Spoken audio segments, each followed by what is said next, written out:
अस्सलामुअलैकुम, मैं हूं आपका मेज़बान कमरुल इस्लाम और आप देख रहे हैं हमारा यूट्यूब चैनल। जैसे कि आप वीडियो के मनाज़र में देख रहे हैं कि नहर का बंद टूट चुका है और रेस्क्यू 1122 की टीमें वहां पे पहुंच के अपनी खिदमात जो हैं वो सरअंजाम दे रही हैं और पूरे इलाके में खौफ व हरास फैला था। लेकिन 1122 की जो है वो टीमें जब यहाँ पहुंची तो उन्होंने यहाँ पे जो है ना बाकायदा इंतज़ाम शुरू कर दिया है। और जिसको भी किसी भी किस्म की परेशानी हो, आपके इलाके में कोई नहर का कोई किसी किस्म का कोई प्रॉब्लम हो, तो आप 1122 को जो है वो कॉल करके उनसे आप खिदमत हासिल कर सकते हैं।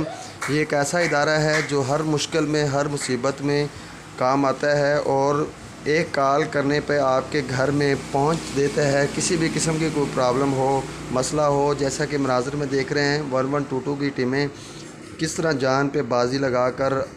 जो है वो जानों का बचाव करने के लिए, ताकि किसी की जान का नुकसान ना हो, अपनी जान पे जो है वो खेल कर जो है लोगों की जानें बचाने में लगे हुए हैं। तमाम हज़रात एक तो दुआ करें अल्लाह ताला हमारे मुल्क को जो है हर किस्म की परेशानियों मुसीबतों से दूर रखे और हर किस्म की मुसीबतों से बचाए। और आपको हकीकत पे मबनी किसी भी किस्म की वीडियो चाहिए हो, इस वीडियो को इस चैनल को सब्सक्राइब करके हमारी हौसला अफजाई